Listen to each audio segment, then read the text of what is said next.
नमस्कार। मैं डॉक्टर मनमोहन गुप्ता आपका बहुत बहुत हार्दिक अभिनंदन करता हूं आपके अपने YouTube channel astro Radhe Mohan में। चलिए, आज की वीडियो में हम चर्चा करेंगे कुंडली को पढ़ना सीखें। हमने अपने यूट्यूब चैनल पर जब हम अपनी वीडियो अपलोड करते हैं तो चैनल पर अपलोड करने के बाद बहुत सारे लोगों के अलग अलग विचार आते हैं, क्योंकि जो लोग कुंडली के बारे में नहीं जानते, जो लोग ज्योतिषी के बारे में नहीं जानते, उन लोगों को समस्याएं आती है कि कौन सा ग्रह कहाँ पर बैठा है, किस भाव में बैठा है, किस तरह को हम उसको देखें, हमारा लगन चार्ट कौन सा है, कुंडली को लगन को हम कैसे समझें, हमारा कौन सा ग्रह कहाँ पर है, किस तरह से, यानी बेसिक चीजें नहीं पता है। बहुत सारी ऐसी दिक्कतें आती हैं और बहुत सारे लोगों का यह सुझाव भी आया है कि सर प्लीज आप हमें कुंडली को पढ़ना सिखाएं। कुंडली को पढ़ना हम कैसे सीखें वो हम बताएं। चलिए, आज की वीडियो में हम इन्हीं चीजों पर विचार करेंगे, क्योंकि बहुत सारे लोगों की एक डिमांड है। चलिए बात करते हैं, कुंडली को पढ़ना सीखें। अब आपकी जो कुंडली है, उस कुंडली में यहां पर या तो D1 लिखा होगा, इसको D1 चार्ट बोलते हैं, या फिर लिखा होगा लग्न। या तो D1 लिखा होगा या लग्न लिखा होगा। D1 चार्ट जो होता है आपका, वो भी लग्न चार्ट ही उसको बोलते हैं, और हिंदी में उसको लग्न चार्ट के नाम से जाना जाता है। अब कुंडली में लगन चार्ट तो हमें समझ में आ गया कि जब हम कुंडली खोलते हैं तो कुंडली में लगन चार्ट मिल जाता है सामने, या D1 उसके ऊपर लिखा होता है। अब देखिए, कुंडली को स्टार्टिंग से बनाने के लिए यदि आप नव सीखिए हैं, अभी सीखना चाह रहे हैं, जानकारी लेना चाह रहे हैं, तो उसके लिए मैं आपको बता दूं, हमें 4 चीजों की मुख्यतः आवश्यकता होती है जिससे आप अपनी कुंडली के बारे में आराम से जानकारी ले सकते हैं। कौन सी चीजें? सबसे पहले आपको आपका नाम, जन्म स्थान, समय, नाम, स्थान, समय और तिथि,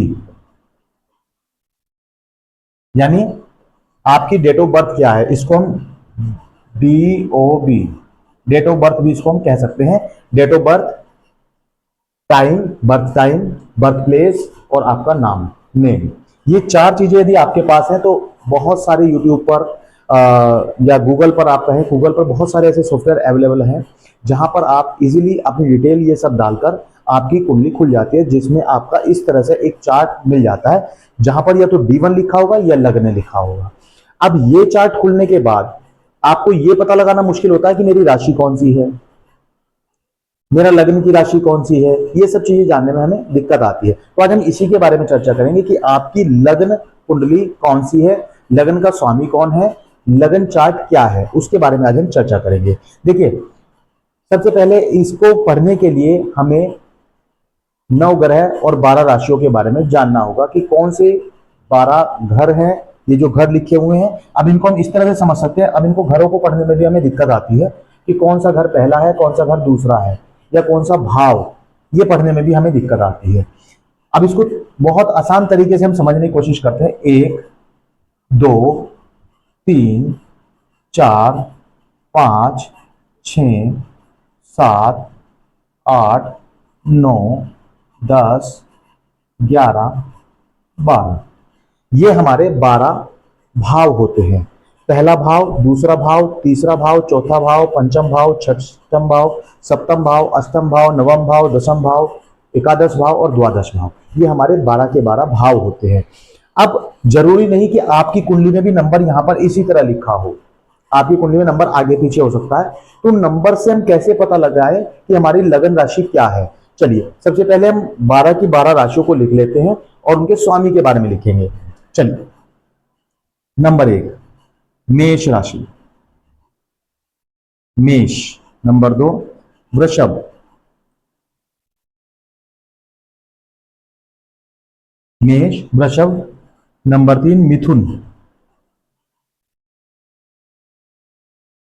नंबर 4 कर्क। नंबर 5 सिंह।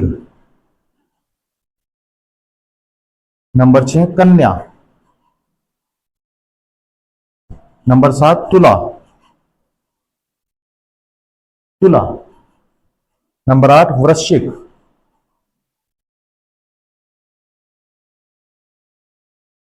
मेष, वृष, मिथुन, कर्क, सिंह, कन्या, तुला, वृश्चिक, फिर आता है धनु, मकर, फिर कुंभ,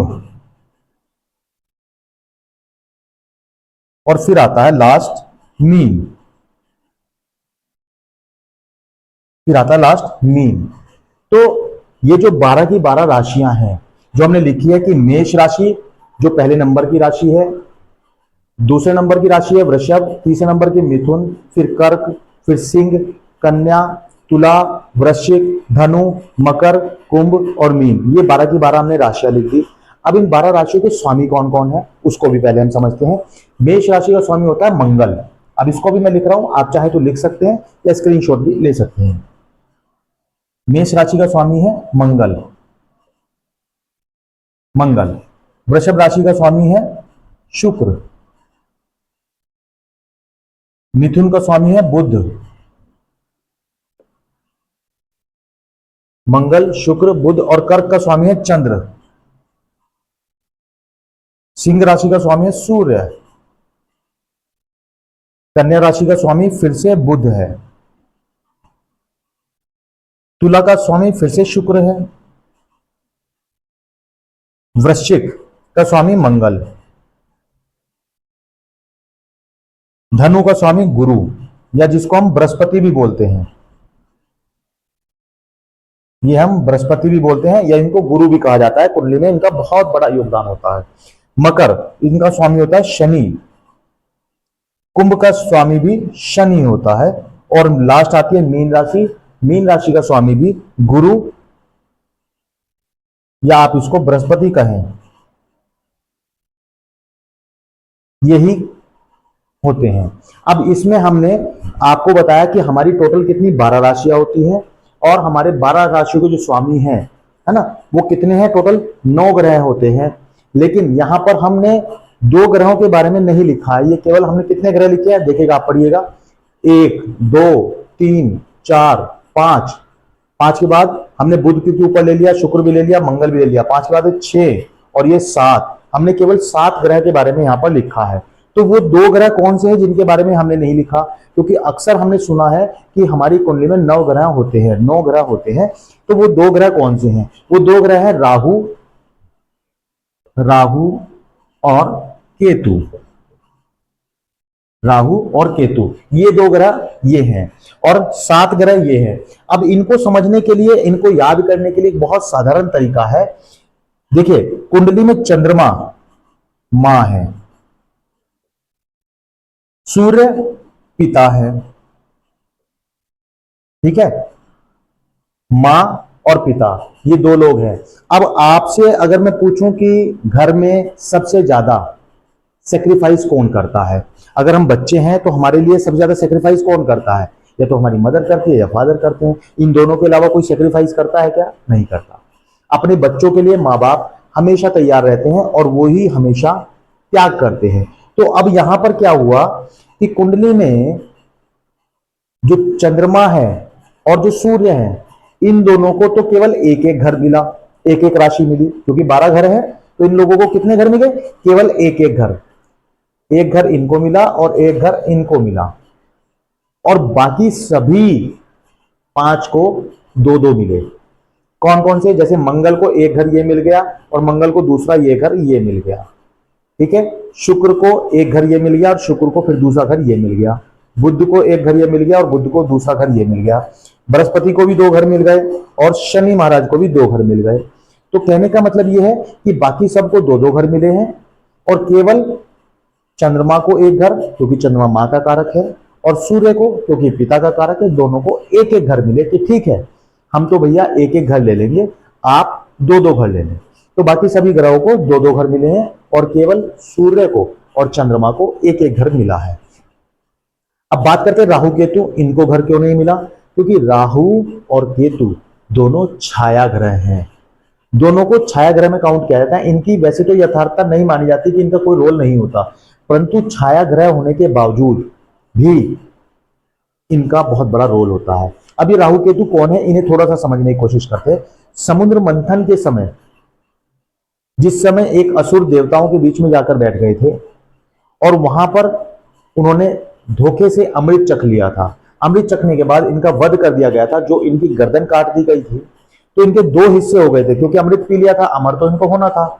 इनके दो हिस्से हो गए थे, एक तो गर्दन काट दी गई थी, गर्दन का हिस्सा, और एक नीचे का धड़ का हिस्सा। तो जो गर्दन थी, ऊपर का हिस्सा था, उसको तो राहु कहा गया है, और जो नीचे का हिस्सा है उसको केतु कहा गया है। तो अब ये राहु और केतु, इनका भी कुंडली पर प्रभाव होता है। अब इनके ग्रहों के बारे में अलग अलग बाद में पढ़ेंगे कि मंगल का क्या स्वभाव है, शुक्र का क्या स्वभाव है, बुध का क्या स्वभाव है, बृहस्पति का, शनि का, राहु का, केतु का, इन सब के स्वभाव के बारे में भी पढ़ेंगे, ताकि आप कुंडली को बहुत आराम से एनालाइज कर सको। अभी हम बात कर रहे हैं कि लगन को हम कैसे समझे कि हमारी कुंडली में कौन सा लगन है। अब देखिए, यदि आपकी कुंडली में यहाँ पर 1 नंबर लिखा है, तो 1 नंबर पे हमारे क्या लिखा है, मेष, तो समझ जाइएगा कि आपकी मेष लगन की कुंडली है। अब यहीं पर यदि आपकी कुंडली में 2 लिखा है, तो समझ जाइएगा आपकी वृषभ लगन की कुंडली है। यदि 3 लिखा है तो मिथुन, 4 है तो कर्क, 5 है तो सिंह, 6 है तो कन्या, 7 तुला, 8 वृश्चिक, 9 धनु, मकर, कुंभ और मीन। इस तरह से हम समझ सकते हैं, लेकिन इसके लिए हमें केवल ये पहले वाला हाउस ही देखना होता है कि इसमें कौन सा नंबर लिखा है। अभी हम ग्रहों की बात नहीं कर रहे, हम सिर्फ नंबर की बात कर रहे हैं कि आपकी कुंडली में यहां पर पहले घर में कौन सा नंबर लिखा है।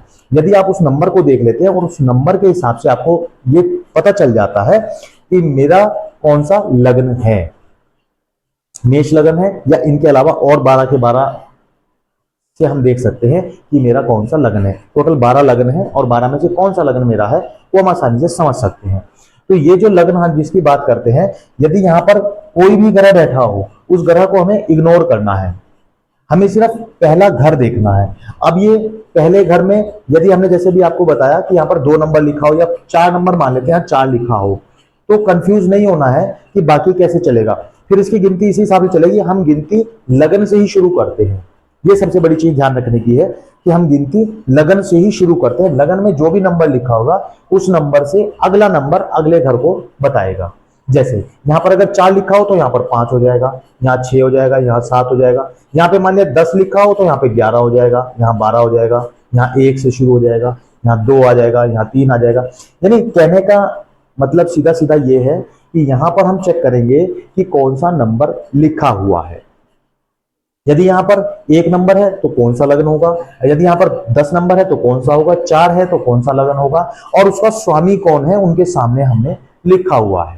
तो आज के लिए हम इतना ही बताएंगे कि आप अपने लगन को कैसे समझ सकते हैं कि आपका लगन क्या है। अगली वीडियो में हम चर्चा करेंगे कि लगन, ये जो हमने बताए हैं, इन लगन के जो स्वामी हैं वो क्या है, हमने आज आपको बता दिया। और लगन के स्वामी के साथ हम डिस्कस करेंगे पॉइंट टू पॉइंट, 1 to 1 कि पहला घर हम किन चीजों के लिए जानते हैं। प्रथम हाउस जो है वो, फर्स्ट हाउस जो है वो किस चीज के लिए जाना जाता है, क्योंकि यहां पर मान लिया कोई ग्रह बैठा हुआ है, मान लीजिए यहाँ पर मंगल बैठे हुए हैं और यहाँ पर लिखा है 10 नंबर, तो 10 नंबर लिखने के बाद यदि यहाँ पर मंगल बैठे हैं तो ये किस तरह का कॉम्बिनेशन बनेगा, किस तरह का रिजल्ट मिलेगा। तो इसके लिए हमें जानना जरूरी है कि पहले घर की विशेषताएं क्या है। इसके बाद आज अगली वीडियो में हम चर्चा करेंगे कि पहले घर की विशेषताएं क्या है, दूसरे घर की क्या है, तीसरे घर की क्या है, चौथे घर की क्या विशेषताएं है, पंचम घर की क्या विशेषताएं, इन सब चीजों के बारे में विस्तार पूर्वक चर्चा करेंगे। तो चैनल को यदि आपने सब्सक्राइब नहीं किया फटाफट से सब्सक्राइब कर लो। वीडियो आपको कैसी लगी हमें जरूर बताएं। क्या आप चाहते हैं कि हम आपको इसी तरह से वीडियो बताकर और आपको सिखाएं, तो भी हमें कमेंट में जरूर बताएं। और वीडियो आपको कैसी लगी कमेंट में लिखना ना भूलें। प्लीज चैनल को सब्सक्राइब कर दीजिएगा। आपका बहुत बहुत धन्यवाद। राधे राधे मित्रों।